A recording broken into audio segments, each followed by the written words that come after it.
Alors, la canne en sucre d'orge, c'est quelque chose qui remonte, paraît-il, à 1670. Ah, Alors, quand on en parle et qu'on regarde un petit peu l'origine, on a l'air de dire, toutes les sources ont l'air de converger vers la ville de Cologne.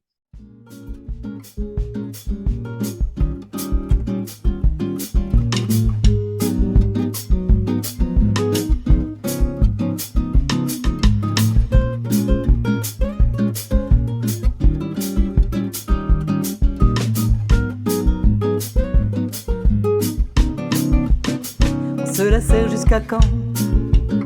La soupe à la mémoire d'enfant. On se la sert jusqu'au. La soupe à la grimace aux cailloux. On a les dents du fond qui baignent. Quand on a le cœur qui saigne, on se la serre les genoux. Sur le béton, les cailloux. et oui, chers amis, pour ce premier podcast de 2023, j'ai changé la musique. Vous venez d'entendre une de mes amies, autrice-compositrice, qui s'appelle Sophie Martin Autinguero. La chanson que vous entendez, que vous avez entendue, s'appelle La soupe à la mémoire d'enfant. Donc c'est un peu une sorte de cuisine. Donc sur chaque épisode, chaque semaine, vous allez entendre un couplet en début, comme vous venez de l'entendre maintenant. Et si vous voulez entendre la totalité de la chanson, allez à la fin de l'épisode. Donc chaque semaine, vous aurez un couplet et toujours l'ensemble de la chanson à la fin de l'épisode. Sophie Martin Autinguero est une autrice-compositrice, comme je viens de vous le dire. Elle a une compagnie qui s'appelle Rêve et Chansons, que vous trouvez sur rêveetchansons.com. Je mettrai les coordonnées. J'ai beaucoup de plaisir à parler de Sophie Martin Autinguero, qui fait de très très beaux spectacles intergénérationnels dès 2 ans, mais ça va jusqu'à très tard, des spectacles très agréables, très pertinents. Voilà, chers amis, je vous laisse à l'écoute de notre podcast et à la fin de l'épisode de l'ensemble de la chanson, La soupe à la mémoire d'enfant. Vous verrez, c'est un très beau texte. Bonne écoute du podcast et très bonne écoute de la chanson de Sophie Martin Autinguero. Chers amis, la bienvenue dans ce nouveau podcast avec mon ami Guy. D'abord, nous sommes le 3 janvier aujourd'hui, donc avec Guy, nous vous présentons nos meilleurs vœux, enfin nos vœux de bonne santé, de bonne entente, plein de bonnes choses pour cette nouvelle année dont on sait qu'elle est un petit peu, qu'elle est même complètement perturbée par plein d'événements extérieurs dont on espère que les choses vont s'arranger. On ne sait pas encore comment, mais on espère qu'elles vont s'arranger. Alors, ce soir, Guy nous convie à une suite de conférences qu'il a commencé la semaine dernière à propos du Noël dans tous ses états. Guy va continuer dans cette idée-là autour du sapin de Noël et plein d'autres choses.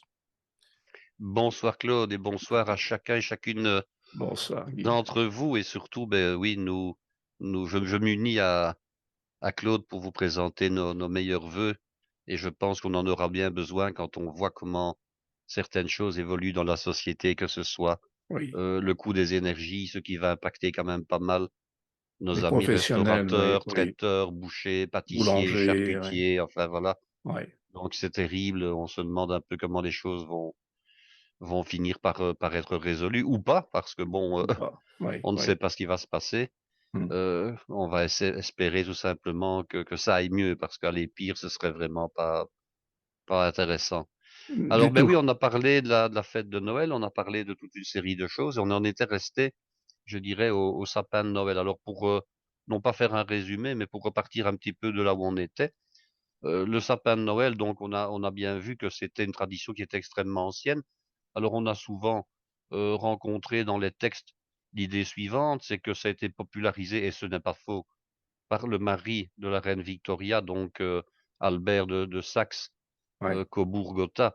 hein, qui était un prince allemand, et la reine Victoria était elle-même d'origine allemande, puisque quand on dit d'origine allemande, entendons-nous, elle est née à Londres, elle est née en Angleterre, hein, ce n'est pas ça, mais je veux dire par là que sa dynastie, sa famille, était d'origine allemande, puisque la reine Victoria elle-même était une Hanovre, et Mmh. Hanovre, c'est une des principautés, même un royaume du nord de l'Allemagne. Donc elle était, par sa famille, originaire de Hanovre. Elle avait donc épousé un neveu du roi Léopold Ier de Belgique, qui était Albert de Saxe-Cobourg-Gotha. Elle a vraiment apparemment fait un mariage d'amour. C'est au départ un mariage de raison, un mariage arrangé par son oncle, mais qui est devenu un mariage d'amour. La preuve, c'est que elle a quand même eu une descendance assez fabuleuse, au point qu'on l'a appelée la grand-mère de l'Europe, hein. Elle Mmh. a, elle a eu des enfants qui se sont retrouvés quasiment sur tous les trônes, je dirais, d'Europe, et on pourrait dire de France et de Navarre, même si la France n'avait plus de souverain à sa tête à ce moment-là, mais on va dire qu'elle a vraiment eu des enfants qui ont régné, ou co-régné en tout cas, Mmh. un peu partout. Alors donc son mari avait importé la tradition du sapin de Noël, mais il faut savoir que le sapin de Noël, comme je l'ai expliqué, remontait à bien, bien, bien, bien plus longtemps qu'au 19e siècle, puisque les Germains eux-mêmes, au départ, donc les Celtes, et les Germains, donc, en Europe, faisaient des fêtes où le végétal était extrêmement important. Déjà 2000 ans avant, il y a 2000 ans, et plus d'ailleurs. Et alors on a vu également que le sapin jouissait de cette particularité-là d'être honoré pendant l'hiver, étant donné que c'est un arbre qui ne perd pas donc ce qui lui sert de feuille, mais qui sont en fait Oui, ses aiguilles. oui. Alors on a vu qu'au niveau décoratif, et on va repartir de là, à la base, on décorait le sapin de Noël avec des fruits, hein, puisque les Mmh. fruits qu'on avait pu mettre en sécurité, en réserve à l'automne, pouvaient être réutilisés pour décorer le sapin de Noël. Et puis progressivement, on a remplacé les fruits par autre chose. Alors on les a remplacés par des boules de Noël, et c'est également une tradition germanique, puisque les boules de Noël sont à la base exécutées par des souffleurs de verre, Oui. qui le restant de l'année faisaient bien sûr autre chose, mais qui au moment des fêtes de Noël soufflaient des bulles de verre colorées, rouge à la base, et puis ça s'est coloré dans toute une série de tons. Alors on retrouve ça bien sûr en Allemagne, on retrouve ça en Bohême, hein. Alors la Bohême n'est pas une région germanophone à la base, c'est une région qui est slave, mais qui a été sous influence germanique pendant très longtemps, Mmh. étant donné pardon, que la Tchéquie actuelle, avec la ville de Prague, a été la capitale du Saint-Empire romain germanique à une époque, Mmh. hein, comme Bruxelles l'a été à l'époque de Charles Quint. Donc en fait, Mmh. il faut savoir que le Saint-Empire romain germanique, contrairement à la France, au royaume de France, il y avait une capitale qui était Paris, et puis un siège de la cour qui était Versailles. Dans le cas du Saint-Empire romain germanique, la capitale se trouvait finalement là où se trouvait le souverain régnant et là d'où il était originaire. Alors ce n'est pas étonnant, Charles Quint, lui, était né, je dirais à Gand, mais la ville de cour principale était Bruxelles. Oui. Donc on a étudié les textes, on s'est rendu compte que Charles Quint, finalement, avait séjourné la majeure partie de son temps, entre ses guerres et ses conquêtes, je dirais en Belgique et à Bruxelles. Son fils Mmh. Philippe II, lui, va retourner en Espagne, donc la capitale va être transférée en Espagne, mais ce sont pour les Habsbourg d'Espagne, tandis que les Mmh. Habsbourg germaniques, puisque l'empire va être scindé en deux, vont s'installer, eux, plutôt, soit à Vienne, soit à Prague. Hein, donc Prague, malgré que ce soit une ville qui ne soit pas germanophone au départ, va quand même cultiver, je dirais, les traditions germaniques. Et c'est pour ça qu'on va retrouver le cristal de Bohême, entre autres, Oui. en Bohême. Oui. Ce Oui. n'est pas étonnant. Alors d'autre part, on retrouve également cette tradition des boules de Noël dans l'est de la France, en Alsace, qui est aussi une Oui. région de langue et de coutumes germaniques. Oui. Voilà. Oui. Mmh. Mais on ne va pas seulement garnir le sapin de Noël avec des choses je dirais décoratives et qui ne font que l'embellir, on va également le décorer de choses qui se mangent, et c'est de ça dont nous Mmh. allons parler. Oui. Alors, je vais d'abord vous raconter la légende des guirlandes de Noël. Alors les guirlandes de Noël, elles ne se mangent pas, hein, Mmh. mais la légende raconte ceci parce qu'on trouve des dizaines et des dizaines de légendes autour de Noël. Nous avons affaire à une ménagère qui tenait bien sa maison et qui décide d'installer son sapin de Noël. Alors, ce jour-là, évidemment, pour la Noël, on nettoie convenablement la maison, on balaye, on récure, avec ce qu'on appelle une tête de loup. Elle fait des Oui. araignées qui sont dans les coins de la pièce entre les murs et le plafond. Donc il y a des araignées. Elle balaye donc tout ça dehors. Elle balaye par terre et puis elle installe son sapin de Noël, hein. Donc elle met le petit arbre et puis elle va le décorer avec des boules, avec des objets et puis elle va se coucher. Mais les petites araignées qu'elle avait mises dehors, sont un peu malheureuses parce qu'elles ont été mises dehors une nuit de Noël, il fait froid et elles décident de rentrer dans la maison. Et alors qu'est-ce qu'elles voient les petites araignées? Ben, elles voient qu'il y a, là un sapin de Noël avec des branches et elles trouvent que ce serait quand même fameusement pratique d'aller dans le sapin de Noël et de tisser leur toile entre les branches du sapin. Et Donc oui. les voilà qui colonisent le sapin de Noël, hein, et qu'elles vont tisser tout autour et entre toutes les branches, entre toutes les branchettes, leur toile comme elles en avaient l'habitude. Mmh. Et puis, ben, une fois qu'elles ont tissé leur toile et qu'elles ont emballé le sapin de Noël avec leur toile, elles sont fatiguées, elles décident aussi d'aller se coucher. Mais comme c'est la nuit de Noël, le Père Noël rend visite dans toutes les maisons, chacun le sait évidemment. Et puis lorsqu'il arrive dans cette maison-là, il se rend compte, beh, qu'on lui a mis un sapin de Noël pour l'honorer, mais qu'en fait, il est tout abîmé, tout enlaidi par des toiles d'araignées toutes grises, toutes sales et que ce n'est pas très beau. Alors il a pitié, il se dit: «Mais je vais arranger ça» et voilà que le Père Noël va transformer les toiles des araignées en une multitude de guirlandes rutilantes et plus brillantes et plus dorées les unes que les autres.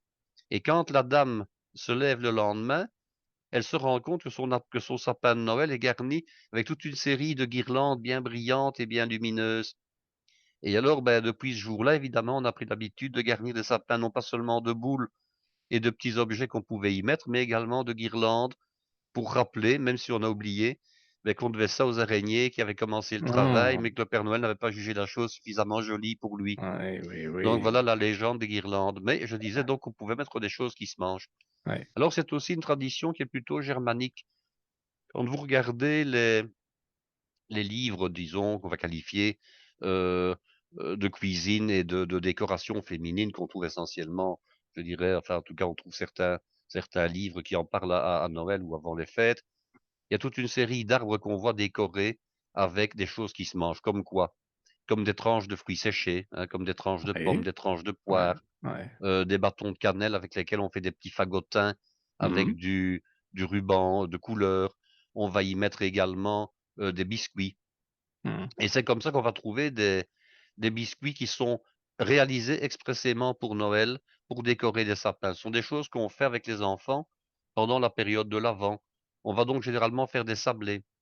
Alors les Oui. sablés, ce sont des biscuits qu'on peut mettre après à la poche ou bien qu'on va dresser à l'aide d'un poussoir, d'un piston à sablé, hein, Mmh en mh. forme d'étoile, en forme de flocon de Mmh. neige et cetera et qu'on va également après cuisson décorer avec de la glace royale. Alors la glace royale, qu'est-ce que c'est? C'est un mélange de sucre, glace et de blanc d'œuf, qui se met après au cornet, qu'on peut colorer, qu'on peut aromatiser et alors ça permet aux enfants de créer toute une série, je dirais, de jolis motifs, hein. Ça permet, quand on a coloré la glace royale de toutes les couleurs, de faire finalement des guirlandes pour décorer les biscuits. On peut y mettre des perles, on peut y mettre des petites pastilles de couleurs, de toutes les couleurs, on peut décorer et puis on peut également faire ce qu'on appelle des petits sujets en pain d'épices. Mmh. Alors le pain d'épices, bon, ben, il existe sous forme de pain, qu'on peut couper en tranches après, mais il existe également sous forme d'une pâte qu'on peut abaisser au rouleau et qu'on peut découper à l'emporte-pièce sous forme de toute une série de motifs. Des petits personnages, des petits pantins, des petits Pères Noël, des petits sapins et cetera et qu'on peut également décorer avec la fameuse glace royale et qu'on peut comme ça magnifier et les enfants adorent faire ce genre de choses. Alors, tous ces petits sujets sont, après refroidissement et après séchage, attachés avec des rubans de couleur et puis pendus aux branches, des sapins de Noël dans Oui, certaines régions. absolument. Ce qui permet après, une fois que la Noël est passée, de manger la décoration, ce qui est intéressant puisque, rien ne se perd dans ce cas-là et rien n'est perdu.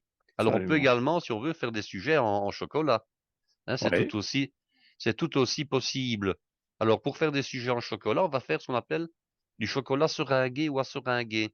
Mmh. Alors comment fait-on ça? Eh bien, on prend du chocolat noir qu'on a fait fondre, qu'on a mis à température, on va ajouter du sucre impalpable, donc du sucre glace tamisé et un tout petit peu d'eau qu'on va mettre sous forme de gouttelettes.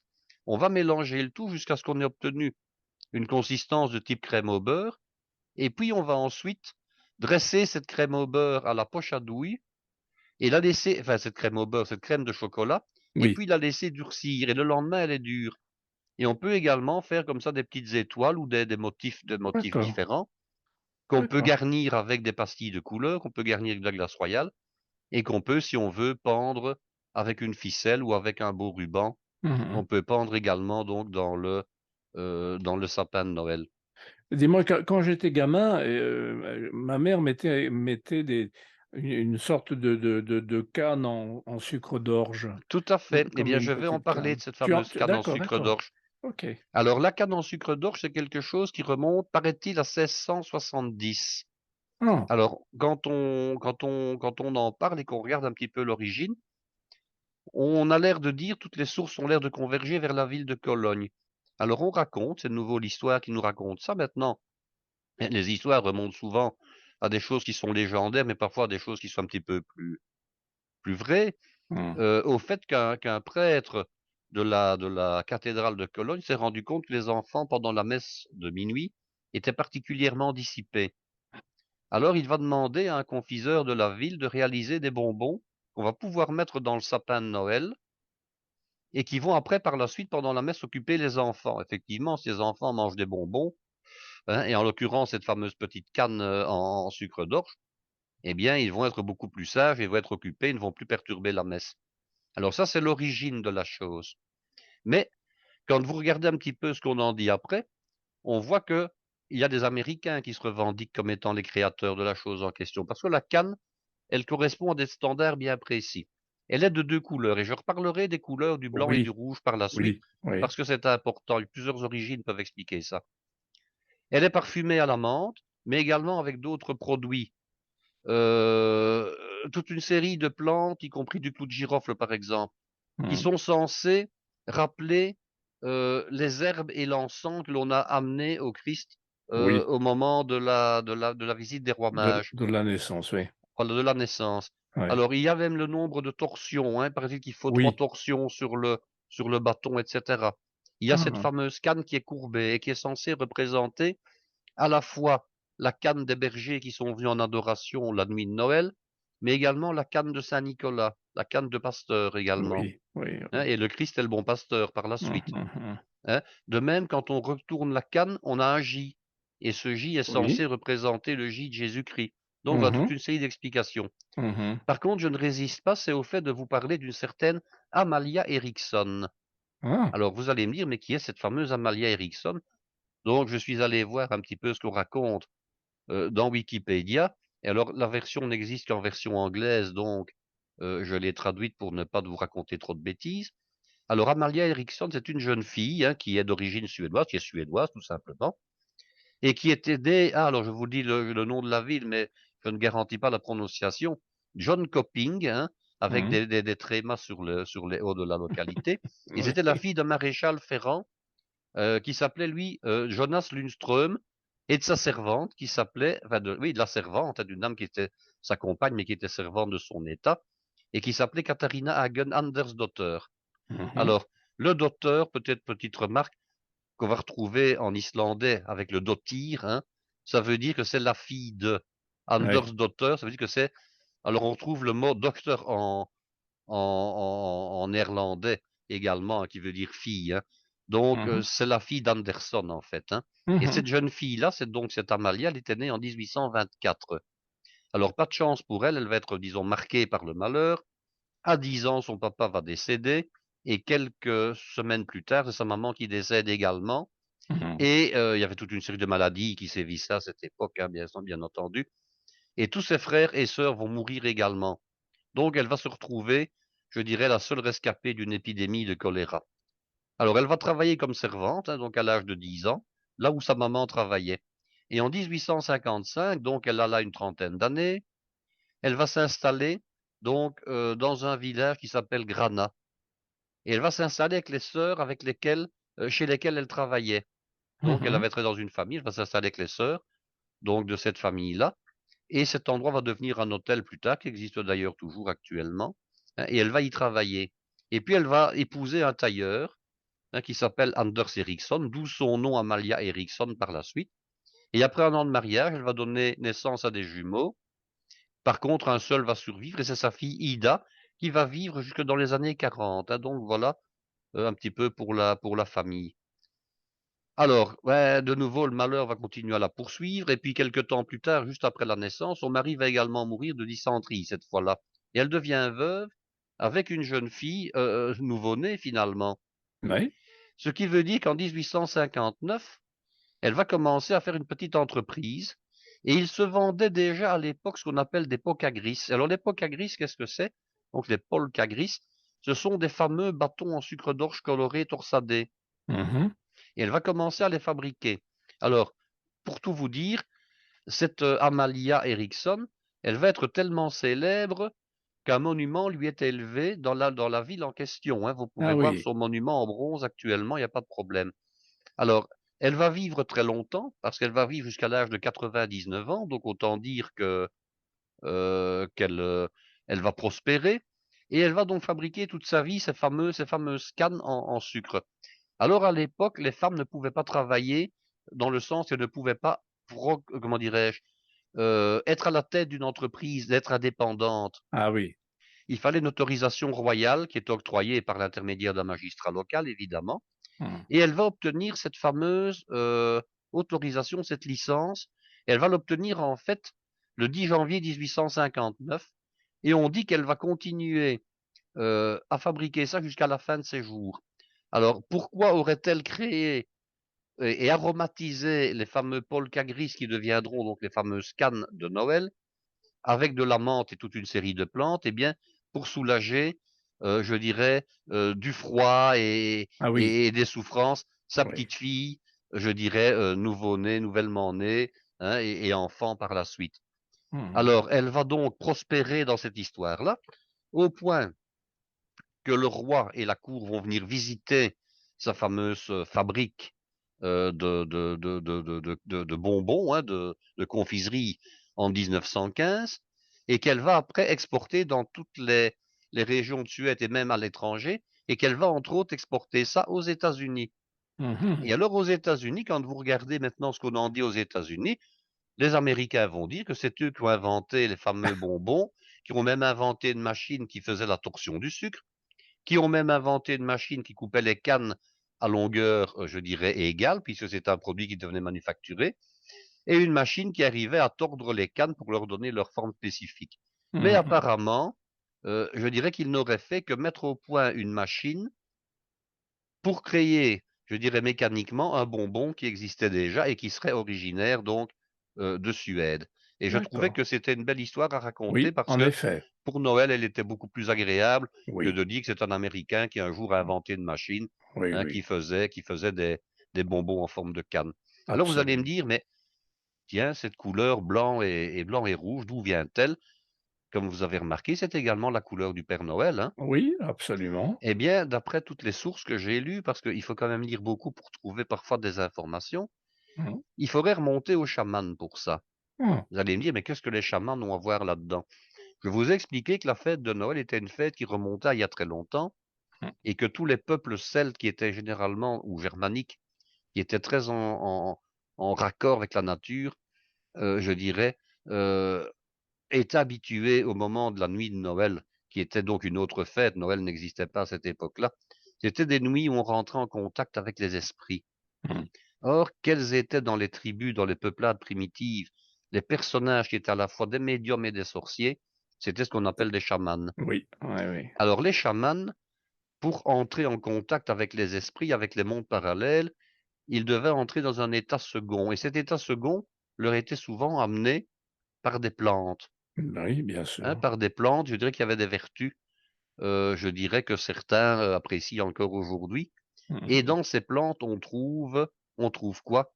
Eh bien, on trouve un champignon que tout le monde connaît, qui est la fameuse Amanite tue-mouche. Oui, Et l'Amanite tue-mouche, outre le fait que c'est un très très beau champignon, hein, coloré en c'est rouge et vrai. en blanc, Oui, oui. a des vertus. Alors, c'est un champignon qui est toxique. Ce Mhm. n'est pas un champignon qui est mortel, sauf à l'ingérer en dose, je dirais, Oui, élevé.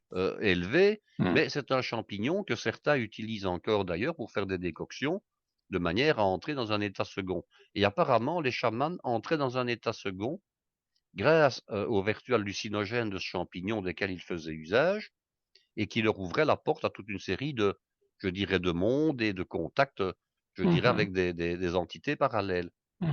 Et alors ce champignon, qui est blanc et rouge, hein, d'un beau rouge vif et d'un beau blanc, couleur neige finalement, hein, Mmh. on le retrouve également sur la bûche de Noël en décoration. Oui. Je ne sais pas Mmh. si vous avez remarqué ça, mais les petits champignons en sucre blanc et rouge, ah, ils se Oui, retrouvent sur la bûche de Noël. oui, oui, Et c'est comme un par hasard, le blanc et le rouge se retrouvent dans la tenue du Père Noël parce que, à la base, le Père Noël, lorsqu'il a été importé d'Europe à partir de Saint-Nicolas, Saint-Nicolas est habillé en blanc et rouge, on est bien mmh. d'accord, Oui, mais oui. les premiers Pères Noël, on les a retrouvés aux États-Unis avec des tenues. Si vous allez voir l'histoire du Père Noël sur internet, vous verrez qu'il y a des Pères Noël en vert et blanc, hein. Alors un vert sapin, c'est un vert foncé, vert sapin, vert bouteille et blanc, mais également bleu pétrole et blanc. Mmh. Et puis, c'est sous l'influence d'une certaine marque de boisson, tiens, Voilà. qui, comme par hasard, à la base, avait également des vertus hallucinogènes, hein, en tout cas qui Oui, contenait une plante hallucinogène. oui, oui. C'est grâce à l'intermédiaire, disons, de cette boisson qui se cherchait un personnage emblématique que le Père Noël est devenu également lui-même blanc et rouge. Mmh. Hein, et Mmh. la boucle est bouclée. Mmh. Et alors, je viens de vous parler de la bûche de Noël, mais la bûche de Noël a toute une histoire également. Alors, pour ça, il faut aussi remonter à la nuit des temps. Hein. N'oublions pas qu'à une époque, la nuit la plus courte de Noël était une nuit qui était, peut-être pas maudite, mais qui était en tout cas terrifiante. Mmh. Pourquoi?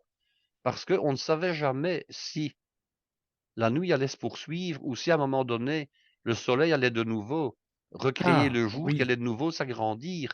On ne oui, savait pas, oui. bon, on savait évidemment que cette nuit-là, c'était la dernière nuit qui était la plus longue de l'année, mais Mmh. il y a plusieurs nuits qui sont les plus longues de l'année. En réalité, il n'y a pas qu'une seule nuit. Je suis allé voir les éphémérides et en réalité, ce n'est qu'à partir du 28 décembre que le jour commence réellement à s'allonger d'une minute. Oui, oui. Pour une raison toute simple, c'est qu'en fait, la Terre n'est pas une sphère parfaite. Mmh mh. C'est un sphéroïde, hein, Mmh. donc elle est irrégulière. Alors, pendant à peu près une semaine, aux environs du entre le 21 et en gros le 28 décembre, parfois, je dirais la nuit regagne une minute, perd une minute le matin, mais regagne une minute le soir, donc ce n'est pas tout à fait régulier. Et alors la nuit du 24 au 25 décembre, c'était censé être la nuit la plus longue. Et pour conjurer cette nuit la plus longue qui était, symbole de danger, de De noirceur, peur. d'épouvante, de peur et Ouais, cetera, ouais, ouais. on devait, mettre dans l'âtre. À l'époque, il n'y avait que l'âtre qui était Mmh. le seul lieu où on pouvait se chauffer dans la maison. Mmh. On devait mettre une bûche la plus grosse possible. Alors Ah on oui. choisissait souvent une bûche d'un arbre fruitier parce que les arbres fruitiers, pommiers, poiriers, ce sont des bois extrêmement durs qui poussent très lentement. Oui, Donc s'ils poussent très lentement, ils brûlent très lentement également, ils se consument très lentement. oui. Et la fameuse bûche de Noël, donc la bûche qu'on allait mettre dans le foyer, devait rester à se consumer au minimum pendant toute la durée de la soirée, y compris pendant toute la durée de la messe de minuit. Ah Et oui. quand on rentrait de la messe de minuit, la bûche se devait de ne pas avoir été entièrement consumée. Même dans certains cas et dans certains endroits, on considérait qu'elle devait même brûler jusqu'à la venue des rois mages, jusqu'à l'épiphanie qui a lieu début janvier. Ah oui, Donc c'est dire à quel point cette bûche devait être résistante, devait être mmh, solide. Alors mmh. elle était dotée, pardon, de toute une série de vertus. C'est-à-dire que les cendres qu'on allait récupérer, on allait s'en servir pour fertiliser les champs et Oui, pour que les champs sur lesquels on allait verser ces cendres aient de belles récoltes. oui.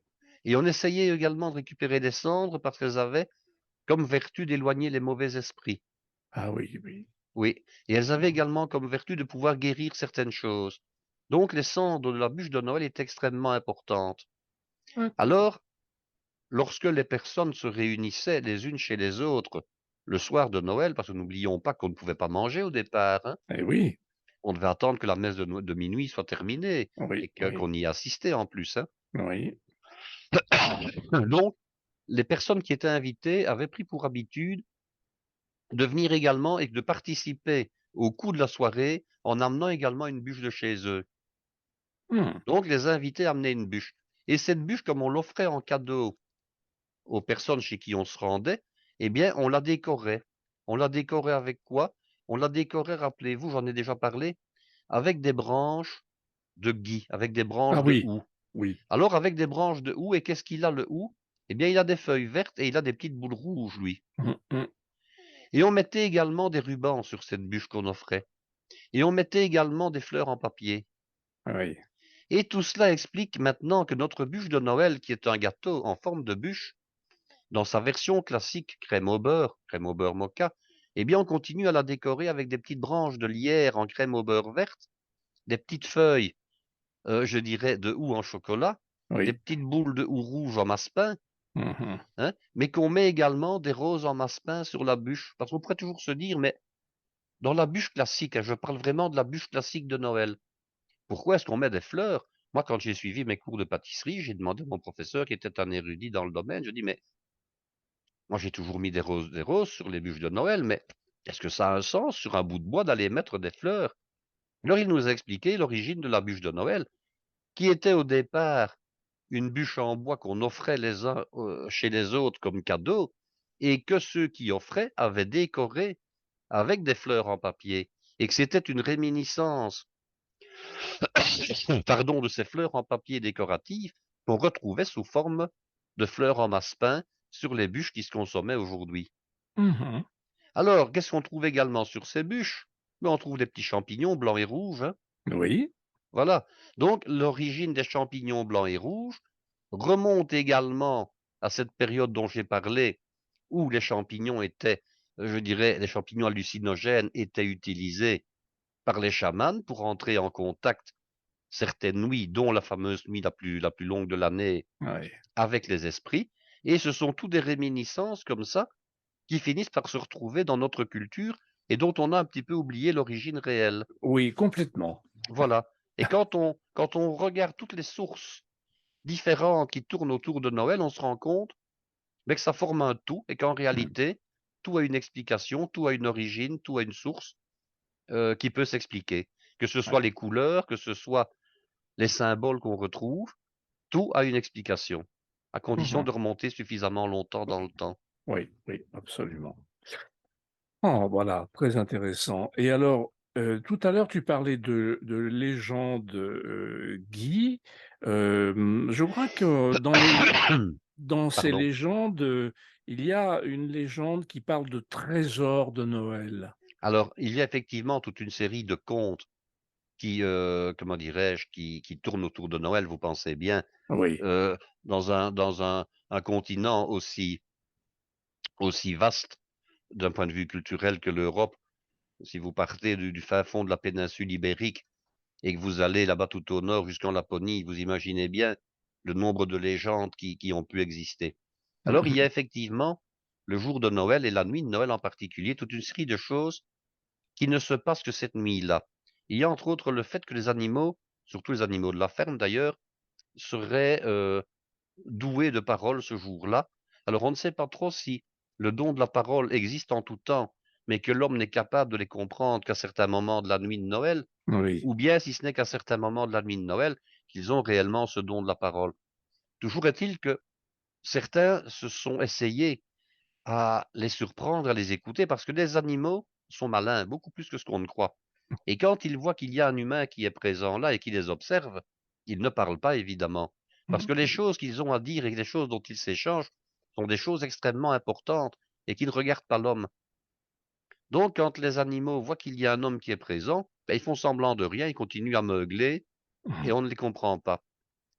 Par contre, certains fermiers se sont amusés à essayer de surprendre leurs animaux en se cachant dans le tas de foin qui était à côté ou qui était au-dessus des animaux, hein, et puis à attendre patiemment la messe de minuit parce que les animaux sont censés ne parler que pendant la messe de minuit. Ah Et alors bien oui. souvent, en rusant comme ça, certains ont réussi à écouter les animaux parler et à entendre ce qu'ils se disaient. Parce que les animaux se disent toute une série de vérités, et sur leur vie, et sur toute une série de choses qui nous sont inconnues. Malheureusement, on est censé ne pas écouter les animaux, parce que c'est dangereux, on peut en mourir. Et bien souvent, la légende raconte que ceux qui ont commis je dirais, l'acte d'aller écouter leurs animaux en était mort et qu'on les a retrouvés généralement mystérieusement disparus ou mystérieusement péris le lendemain, le jour de Noël, parce Mmh. qu'ils auraient écouté leurs animaux parler et qu'ils ne pouvaient pas le faire. Alors toute une Mmh. série d'autres légendes nous racontent que le moment, je dirais, de la messe de minuit est également propice à devenir extrêmement riche. Alors bien Ah! souvent, alors il y a toute une série de contes, mais la trame générale est la suivante.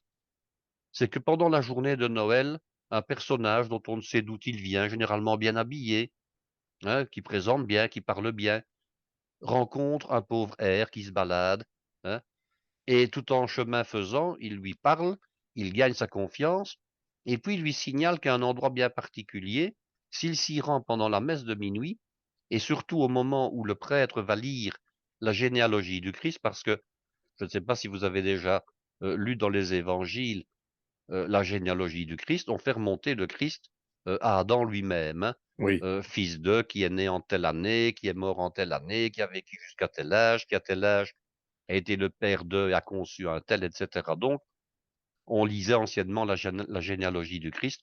Ça prend un certain temps, bien entendu, hein. Et pendant que le prêtre lit cela, c'est le moment propice où certains endroits qui sont cachés se révèlent. Alors ça peut être un souterrain dans lequel il y a un fabuleux trésor, dont une des portes s'ouvre mystérieusement quand ce n'est pas le mur carrément qui s'ouvre. Vous avez également des grottes, hein, qui sont généralement des endroits où on trouve toute une série de trésors. Et le compère rencontré par le pauvre miséreux connaît l'endroit où se trouve un trésor et l'endroit où on peut y entrer. Donc il Ah! lui dit, tiens, voilà, si tu te rends à tel endroit pendant la messe, au moment où on va lire la généalogie du Christ, le mur va s'ouvrir et tu vas avoir accès à un trésor fabuleux. Tu pourras y entrer, tu pourras te servir et tu pourras prendre tout ce que tu veux.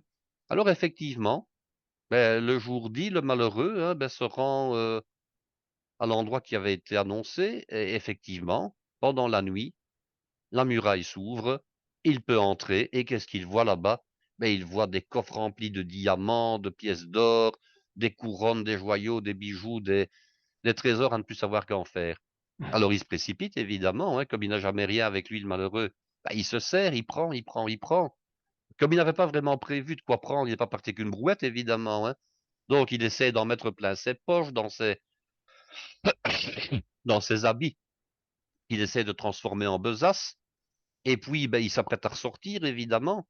Mais alors il se ravise parce qu'il se dit: «Mais bon, je pourrais encore en prendre un petit peu, hein, finalement j'en ai pris», mais cupide qu'il est, qu'est-ce qu'il fait? Il fait demi-tour, il retourne et il recharge de nouveau un petit peu des poignées de pièces d'or et de bijoux et puis, malheureusement pour lui, il a mal calculé son coup et au moment où il devrait s'enfuir et s'en aller et repasser par la porte se referme parce que sa cupidité l'a entraîné un petit peu trop loin et finalement il a cru qu'il allait pouvoir, je dirais, encore en prendre et malheureusement pour lui, le temps, ne le lui permet pas. Alors le voilà qui est enfermé, hein, pour l'éternité ou en tout cas pour 1 an, mais comme il est dans un endroit qui va perdre sa lumière et dans lequel il n'y a rien ni à boire ni à manger, il va finir par mourir évidemment de faim et de soif. Et le Mmh. personnage qu'il avait si justement renseigné, ce n'est autre que le diable, parce que le diable évidemment, il y a beaucoup de légendes avec le diable, hein. Ouais. Le diable évidemment, il est rusé. La nuit de Noël, il n'aime pas beaucoup le diable. Pourquoi? Parce que c'est la nuit où le Christ vient, au monde et que le Christ est son ennemi. Le Christ est le sauveur de l'humanité. Le Christ est venu pour racheter le péché originel. Donc le diable, lui, ça ne lui plaît pas cette histoire-là. Donc la nuit de Noël, qu'est-ce qu'il va faire? Il va essayer, en rusant, de pervertir un maximum d'êtres humains en comptant sur une seule chose que l'homme aime beaucoup, c'est la cupidité. Ouais. Donc, en annonçant l'arrivée d'un trésor, je dirais magique, hein, inattendu, auquel on a droit sans avoir fait l'effort de le gagner, eh bien oui, c'est très bien, mais à condition que l'homme ne soit pas cupide et qu'il puisse se contenter d'en prendre un peu sans vouloir en prendre trop.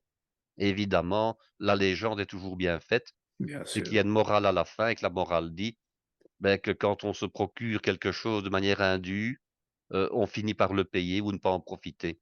Mmh. Et alors ça nous ramène à un personnage, parce que voyez-vous, il y a toujours un fil conducteur dans ce que je raconte. Bien Ça nous sûr. ramène à un autre personnage extrêmement important du folklore, de nouveau dans les régions germaniques, et c'est le fameux Krampus.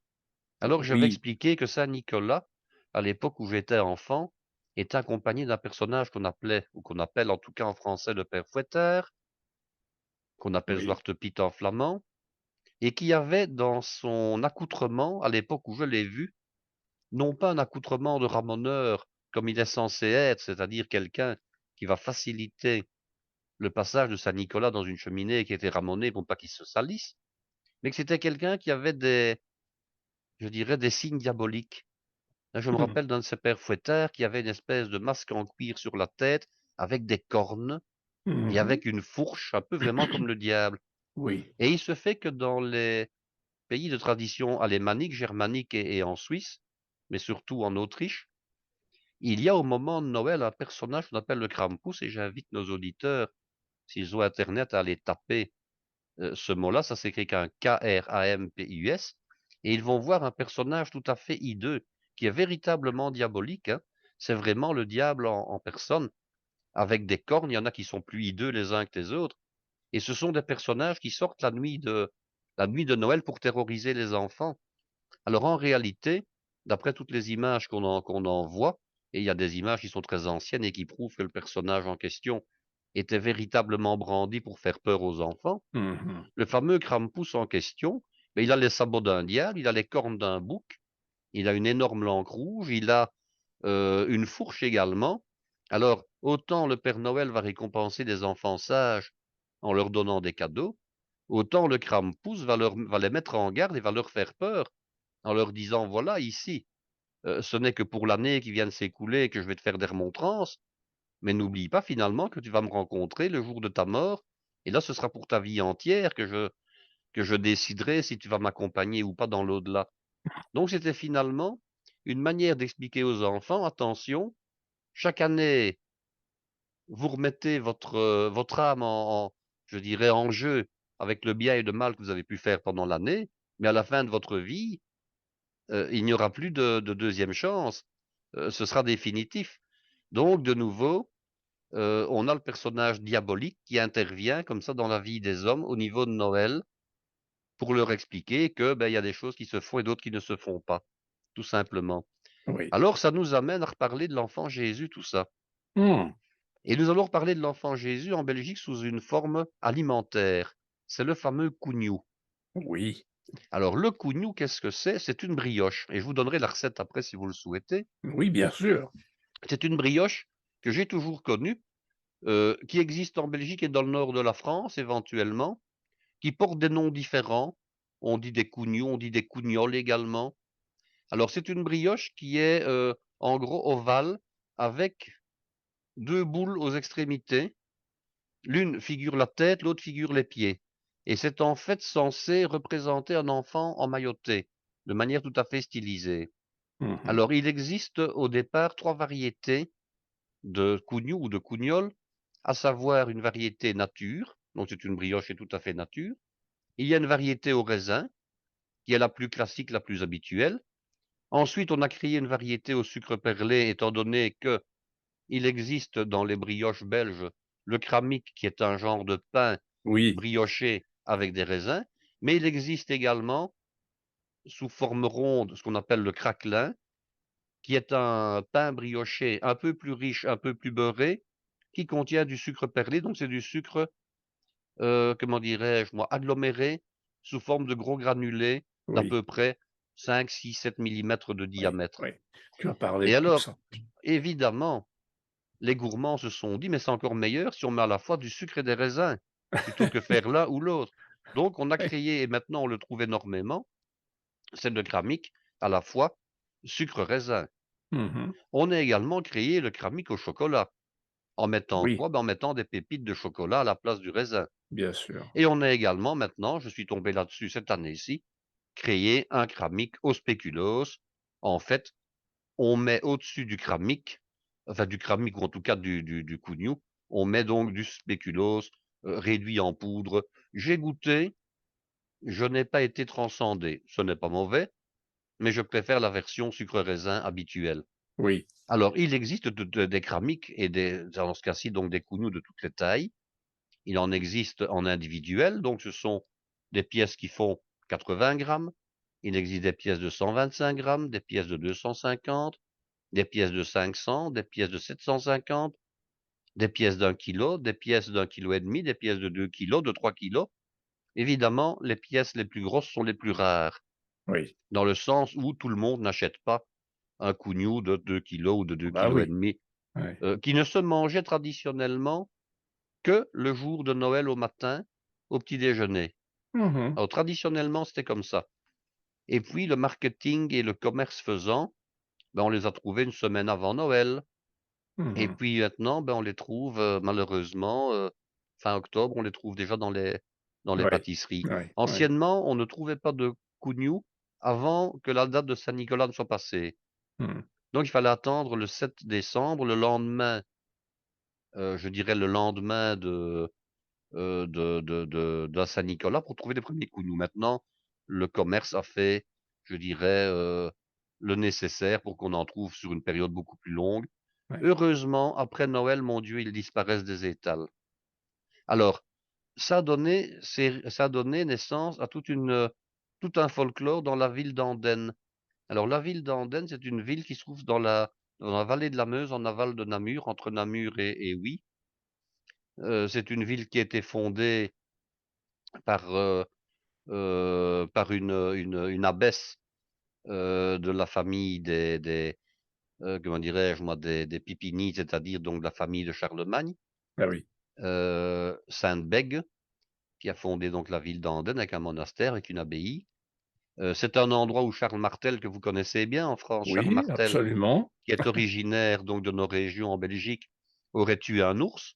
C'est la raison pour laquelle la ville est appelée la cité des ours, parce qu'il aurait tué enfant, il aurait tué un ours qui terrorisait les habitants de la ville. Et on fait ce qu'on appelle l'étrérie. Alors l'étrérie, c'est quelque chose d'assez folklorique et qui a lieu depuis à peu près 2 siècles à Andenne. Alors comment est-ce que ça se passe? Ça se passe généralement dans les arrière-boutiques, des pâtisseries, des boulangeries-pâtisseries, soit dans les cafés, mais beaucoup plus souvent chez les pâtissiers eux-mêmes. Alors, on dit que la nuit de Noël, parce que ça dure toute la nuit si on le souhaite, il y a à peu près 1 tonne de ces brioches qui s'échangent et qui se gagnent, ce qui est énorme, hein, pour une petite ville, hein. Oui, oui, une tonne, Alors, c'est comment est-ce que ça se passe à la base?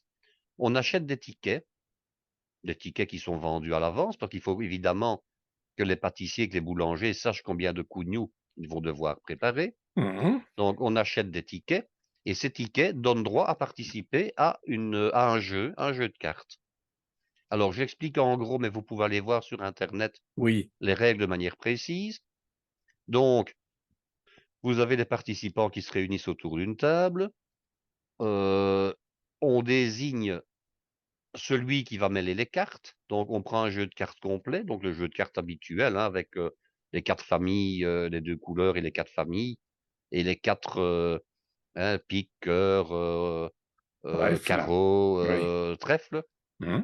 Alors le premier, il va mêler, il donne à son voisin qui lui va couper et puis il donne le paquet à son autre voisin qui lui va distribuer. Et puis, ben, on retourne la dernière carte et on l'expose. Et alors on doit jouer en fonction de la carte qui est sortie. Et c'est Mmh. celui qui va mettre la carte la plus importante sur la table en fonction de la couleur qui est sortie. Donc imaginons, le 10 de trèfle vient à sortir, celui qui a l'as de trèfle a gagné cette partie-là. D'accord. Alors qu'est-ce qu'il va gagner ce bonhomme-là? Il va gagner le plus gros des cougnoux. Généralement, c'est un cougnou d'1 kilo. Alors on ramasse les cartes. Un autre personnage va mêler le paquet, son voisin de gauche va le couper, son voisin de droite va le distribuer. On va de nouveau retourner la carte et celui qui a gagné à ce moment-là, parce qu'il a la carte la plus forte, va gagner le cougnou suivant, qui est soit un 750 grammes, soit un 500 grammes. D'accord. Et on va comme ça épuiser 5 ou 6 tours avec des lots de plus en plus petits. Et celui qui termine avec le 6e ou le 7e lot, il gagne tout simplement un petit cougnou individuel, soit un 125 grammes, soit un 80 grammes. Enfin bon, ça dépend un peu des endroits. En principe, c'est un 125 grammes. Et ce petit cougnou, je ne sais pas comment on l'appelle, parce que ça, on l'appelle en wallon litrouille. Et Ah alors, oui. litrouille, ça veut dire la truie, en fait. Donc ça D'accord. veut dire qu'on a gagné, je dirais le lot le plus miséreux, le plus misérable. Et alors, progressivement, on a remplacé le premier lot qui était un cougnou d'1 kilo par une bûche de Noël garnie, une Ah bûche oui, ce qui est plus traditionnelle, intéressant. c'est plus intéressant, Oui, voilà. oui, tout Et à fait. alors ces fameuses tréries, c'est le nom qu'on donne à ce jeu de société, dure parfois toute la nuit jusqu'à 6 heures ou 7 heures du matin, hein. Ah oui! Ah oui, oui, oui, oui, oui. Faut pas croire que ça se termine comme ça quand la messe est alors traditionnellement, ça commençait également après la messe de minuit Mmh. et ça durait toute la soirée comme ça, Bah oui, il fallait dans une bonne ambiance. que les gens soient sortis de la messe. De la messe évidemment, Oui, donc ça oui, durait comme ça dans une bonne ambiance, oui. parce qu'évidemment en même temps on buvait un petit coup aussi Oui, j'allais dire en et même temps, on je ne se sais pas susto parce que je n'y suis jamais allé, ah mais oui. j'ai l'impression que c'était également le moment où on doit distribuer des rondelles de boudin, hein, et Je comme oui. le boudin, je vais en parler tout de suite, le boudin est extrêmement populaire en Belgique au moment des fêtes de Noël. Mmh. Je ne sais pas si c'est le cas en France, mais en Belgique, Non, non, non, non, pas spécialement pour non, ce n'est pas Noël. spécialement. Non. Alors il est extrêmement populaire pour une raison toute simple. C'est que le boudin, c'est une viande de porc au départ, hein. Il y a Mmh. 2 grandes familles dans les boudins, il y a les boudins blancs et les boudins noirs. Mmh. Le boudin blanc est un peu plus récent d'un point de vue culturel. Il est réalisé, lui, à base de chair de porc, de chair maigre, de gras de porc, de pain et de lait Oui. et diversement aromatisé. Mmh Et mh. puis vous avez le boudin au sang, qui Mmh. lui est réalisé à partir de la viande et du sang de l'animal, Mmh avec mh. des oignons qu'on a fait rissoler, qu'on a fait revenir dans de la matière grasse. Ah oui, Alors vous Le mettez des boudin, oignons. oui, le boudin est embossé donc dans des boyaux de porc Oui, qui ont été nettoyés et ensuite il est poché dans de l'eau, hein, oui. à frémissement, non Mmh. pas de l'eau bouillante sinon les boudins Non, éclatent non, ça explose, et oui. puis après il est mis à refroidir et il est vendu, je dirais, Mmh. en morceaux. Alors il y a Oui. tout un folklore autour du boudin parce que le boudin de Noël, je crois que c'est en Belgique qu'on trouve les variétés de boudin les plus importantes. Ah oui. Alors si vous tapez sur, Wikipédia boudin, vous verrez un étal de boudin à Bruxelles avec, si vous agrandissez suffisamment l'image, vous verrez toutes les variétés de boudin que l'on peut trouver. Alors Mmh. les boudins les plus connus sont le boudin blanc et le boudin au sang, Oui. mais vous trouvez également du boudin au spéculoos, du boudin à la mandarine, Ah oui. le fameux boudin de Liège qui est un boudin blanc qui est parfumé avec de la marjolaine liégeoise, qui est une Mmh mh. herbe tout à fait spécifique, qui est censée ne pousser que sur les coteaux de la citadelle de Liège. Mmh. Et alors c'est un boudin qui n'est pas recourbé, c'est un boudin qui est droit. Ah oui. Ah oui, voilà, le boudin Bon, liégeois, il est droit. Alors d'accord. vous avez donc du boudin, comme j'ai dit, à la mandarine, du boudin aux cerises, du boudin à la bière, du boudin, aux amandes, du boudin aux champignons, du boudin à tout ce qu'on veut quasiment, hein, je ne Ouais, ouais. même du boudin au chocolat si vous voulez, il y en a aussi et il suffit de chercher. Donc le boudin est extrêmement connu. Alors, dans certaines familles, on mangera du boudin le soir de Noël, donc on mangera le boudin comme plat principal à Noël. Ça se Mmh mh. perd de plus en plus, il faut bien le reconnaître, hein. Et alors Mmh. le boudin est remplacé comme, je dirais quasiment partout en Occident, en France, en Belgique, par de la dinde. Ah oui. Eh ben là, il faut que je vous parle un peu de la dinde aussi, bien entendu, hein, Oui, puisqu'on oui, y oui. arrive. Ah bah oui. Alors, pour reparler du boudin en 2 mots, je ne sais pas si vous connaissez la peinture qui s'appelle, heu, comment dirais-je? La peinture de Bruegel où on voit la Vierge arriver sur le dos de son âne avec saint Joseph, Oui. et qui se trouve exposée au Musée royal des beaux-arts de Bruxelles. Mmh mh. Donc c'est le la ça s'appelle le recensement de Bethléem tout simplement, le dénombrement de Bethléem. Donc en fait, vous avez un paysage enneigé qui représente, une localité, une bourgade flamande. Ouais. Vous avez la Vierge qui arrive et alors à gauche, vous avez une auberge. Alors c'est une auberge de type tout à fait brabançon. Alors elle, ça il y a un peu d'anachronisme évidemment parce qu'il y a à l'auberge les armes des Habsbourg qui étaient les souverains qui régnaient à l'époque sur les Pays-Bas. Donc vous avez, à l'auberge, on est en train de tuer le cochon D'accord. et de préparer la charcuterie. Donc sur un tableau d'une nativité, d'une future nativité, on voit la préparation du cochon qui Ouais. se faisait toujours au moment de Noël. Pourquoi? Parce que la viande de porc étant une viande qui se corrompt facilement, on la faisait au moment où il faisait Pendant le plus froid dans l'hiver, bien l'année, sûr, bien hein, sûr. et on profitait de la tuerie du cochon pour préparer toute une série de viandes et de charcuteries, dont le Ouais. boudin. ouais. ainsi que des pâtés. Et tout ça était consommé au moment de Noël en famille, voilà. Mmh mh. Mmh. D'accord, d'accord. Donc ça, OK. c'est pour ce qui est de l'histoire du boudin et de Noël, voilà la raison. D'accord. Alors, Alors, la dinde. la dinde maintenant. Alors la dinde, contrairement à ce qu'on pourrait croire, ce n'est pas quelque chose qui est très, très vieux finalement, puisque ça ne remonte en fait qu'à la découverte des Amériques. Il y a 2 Ouais. sortes de dindes. Il y a la dinde sauvage traditionnelle et il y a la dinde osselet. Alors la dinde osselet est un animal qui est un tout petit peu plus petit et alors qui a un plumage légèrement différent et qui se trouvait plutôt dans le nord du Mexique et sur la partie méridionale des États-Unis. Et puis Ouais. vous avez la dinde, je dirais sauvage, mais qui avait été domestiquée. C'était le seul oiseau d'ailleurs domestiqué par les peuplades précolombiennes. La dinde qui, elle, est celle que nous connaissons habituellement, la dinde avec des plumes noires, hein, la Mmh. dinde traditionnelle. Mmh. Alors, pour remonter à l'origine de la dinde, il faut remonter également aux premiers pères fondateurs des États-Unis qu'on a appelés les pèlerins du Mayflower. Oui. Alors, si mes souvenirs sont bons, au niveau des dates, je pense qu'on est aux environs de 1620. Oui. Vous avez une centaine de puritains anglais qui vont quitter le port de Plymouth à partir d'un bateau qui s'appelle le Mayflower, donc la fleur de Oui. mai, et Oui. qui vont finir par accoster sur les côtes occidentales des États-Unis actuels, qu'on va appeler la Nouvelle-Angleterre. Mmh mh. Alors, ils vont donc s'installer là-bas, et malheureusement, les choses ne vont pas tourner très bien pour eux, puisque 1 an après leur arrivée, ils ne sont déjà plus que 50, donc une cinquantaine de personnes, la moitié en fait, hein, Mmh. de ceux qui ont abordé seront décédés. Alors, ils vont décéder de quoi? De faim, de froid, de maladie. Et Ouais. alors, les survivants ne devront leur survie que grâce au fait que des Indiens vont les aider. Donc, ils vont Ouais. rencontrer des peuplades d'Indiens. Si vous allez voir sur Internet, vous trouverez tous les détails. Il y a 2 Indiens en particulier qui vont les aider et qui vont leur apprendre 2 choses principales. Un, à cultiver le maïs et 2, à élever des dindes. Ouais. Et alors, la fameuse fête de Thanksgiving, qui a lieu le 3e jeudi du mois de novembre, Ouais. Ouais. nous rappelle que les colons, en remerciement, vont inviter à peu près 70 membres de la fameuse tribu des Indiens qui les a secourus, et ils vont leur cuisiner de la dinde et ils vont les inviter à partager le repas en commun. Ouais. Et c'est la raison pour laquelle, chaque année, les Américains fêtent Thanksgiving pour se commémorer, pour se rappeler que leur origine et leur survie est due finalement aux Indiens qui les ont aidés et qui les ont secourus alors qu'ils allaient Absolument. mourir de faim. Et les Bon, mêmes qui les ont décimés après. et évidemment, comme quoi que tout n'a pas toujours que de bonnes issues, hein.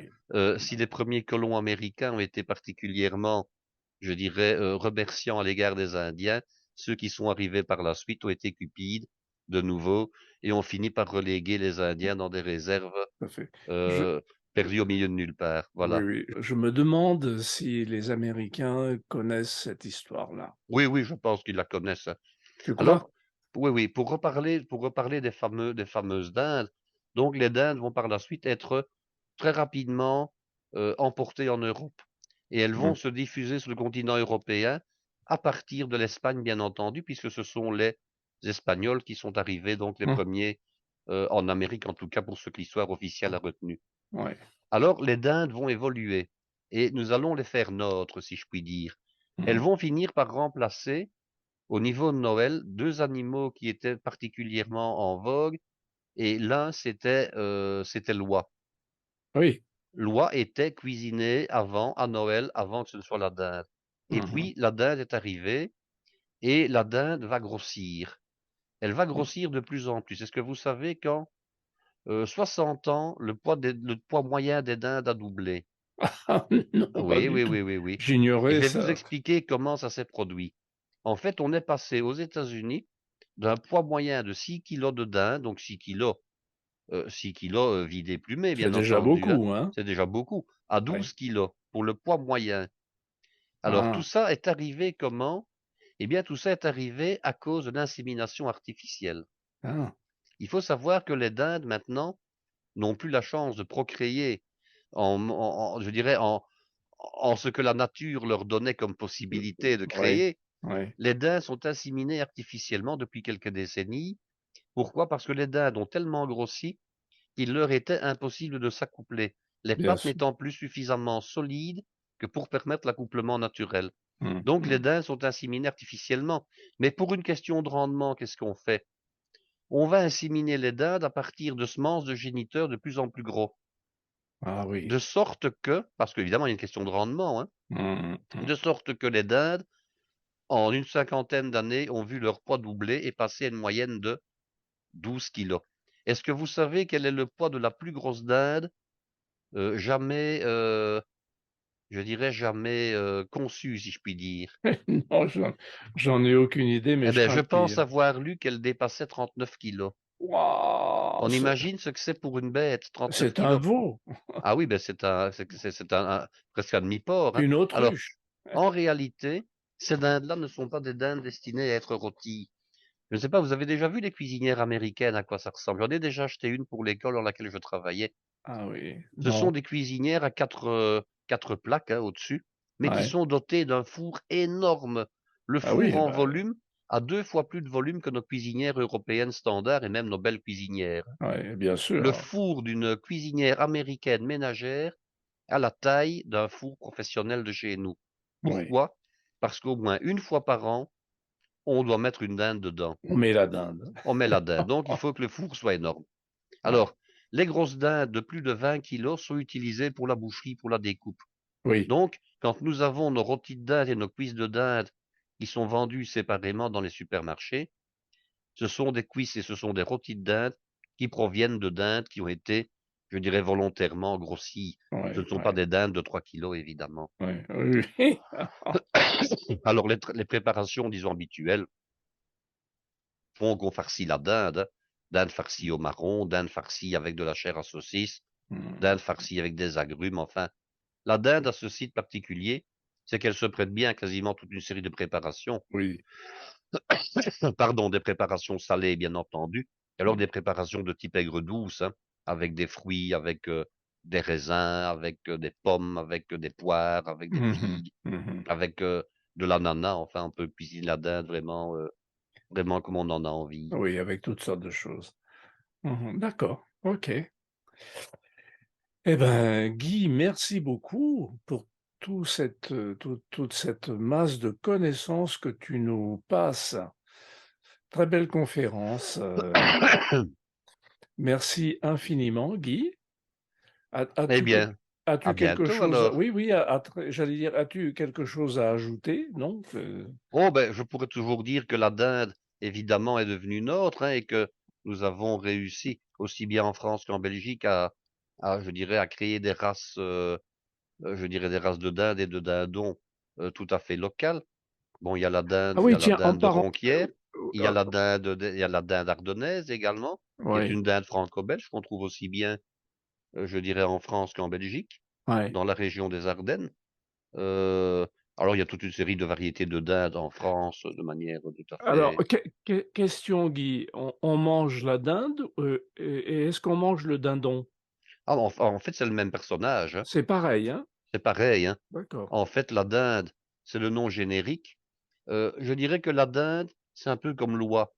On Mmh, connaît l'animal sous sa version féminine, mmh. hein, mais il existe évidemment des dindons mâles, des dindes mâles qu'on appelle Mmh. des dindons, Les jars, oui, et alors il les existe bien entendu des dindonneaux qui sont de jeunes dindes, ouais, aussi bien mâles que femelles, ouais. et selon l'âge et selon le sexe, on va spécifier évidemment dinde ou dindon ou D'accord. dindonneau. Mais OK. en réalité, il s'agit de la même bête, qu'il soit mâle ou qu'il soit femelle, on mange les 2 bien entendu. Très bien, parfait. Alors je Et pourrais également parler de la fameuse dinde que l'on gracie chaque année. oui, ah oui, oui, Ah oui, ben oui, je oui, hein, voulais te poser évidemment. la question. En réalité, i Le oui, président il n'y a pas qu'une gracie seule dinde, il y a 2 dindes. Alors ouais. l'origine est la suivante. Bon, bien entendu, on sacrifie les dindes pour Thanksgiving. Et alors la coutume est arrivée, ben, il y a déjà, je pense que c'était, oh, il y a déjà avant la guerre, en fait, avant la dernière guerre, Mmh. on a présenté aux États-Unis, au président, 2 dindes en disant: «Voilà, monsieur le président, on vous en montre 2. Il y en a une à qui vous allez donner sauver la vie. Laquelle choisissez-vous?» Et le président choisissait une des 2 dindes en disant: «Ben, celle-là, je lui sauve la vie et l'autre, on va la tuer, on va la manger». Mmh. Et puis, toute une série de gens se sont dit: «Mais bon, c'est quand même un petit peu injuste cette histoire-là». il y en a une qui a droit à avoir la vie sauvée et l'autre, on doit la manger. Donc le président, à ce moment-là, a dit: «Beh, je sauve les 2, je gracie les 2 dindes». Et alors ces 2 dindes en question, elles ont une vie de pacha par la suite, hein. Ah Est-ce oui, que vous savez qu'on les emmène dans toute une série d'endroits, y compris qu'on leur fait visiter la maison de Washington, le premier président des États-Unis? allons bon. Ah oui, oui, oui, oui. Elles ont comme ça tout un protocole où elles vont comme ça aller d'endroit en endroit, voir toute une série de choses et puis on va les mettre dans un superbe jardin, un jardin, je dirais, un jardin zoologique où elles vont mener jusqu'à la fin de leur jour une existence paisible, tout en sachant malheureusement qu'elles ne vivent pas très longtemps. Oui. Généralement, elles ont une survie d'à peu près 3 ans après leur, je dirais leur grâce. Pourquoi? Parce Ah que oui. ce sont des dindes d'élevage qui ont été, comment dirais-je moi? Qui ont été conçues par, allez, par, artificiellement si je Oui, puis oui, dire oui, et elles oui, n'ont oui, pas génétiquement le potentiel oui, oui, qui leur oui. permettrait de vivre 10 ou 15 ans comme Ne sont pas leurs très solides, ancêtres, oui, oui, oui, d'accord. leurs J'aimerais bien, ancêtres d'origine. oui, oui, j'aimerais bien que nos amis américains réagissent après ce que tu viens de nous dire sur la dinde et sur Thanksgiving. Chers amis américains, Heu, dites-nous, votre, Pardon. ce que vous pensez de ça. On aimerait bien votre expérience à vous sur, Thanksgiving et sur la dinde et sur ce que vous savez de la dinde et ce que Guy vous a dit de cette histoire de la dinde où les Amérindiens, les Amérindiens, les Indiens ont aidé les 1ers colons, anglais. Eh ben, écoute Guy, merci beaucoup pour toutes ces belles histoires et à une prochaine fois. Eh bien oui, là nous embrayerons sur l'épiphanie. L'épiphanie la prochaine fois. Très Ben bien, oui, parfait. Ben oui, ça sera le moment. ça sera le moment. Merci beaucoup Guy, à bientôt. Bye À bye. bientôt. Bye bye, au revoir chers amis.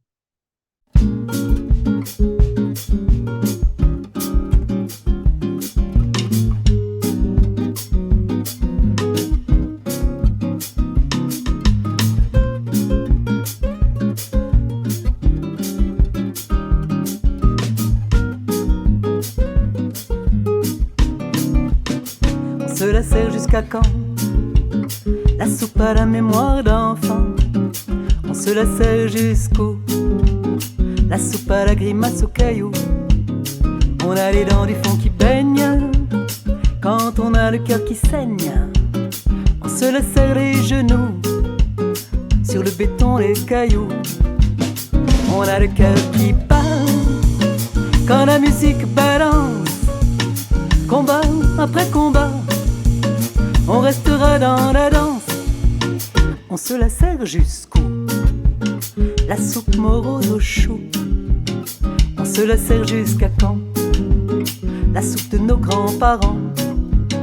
On a trop rempli sa bedaine. Un beau jour la soupe est pleine. On se la sert gazpacho. Y en a marre quand c'est trop chaud. Et puis on part en vacances. Du reste on s'en balance. Les petits mots, les bobos.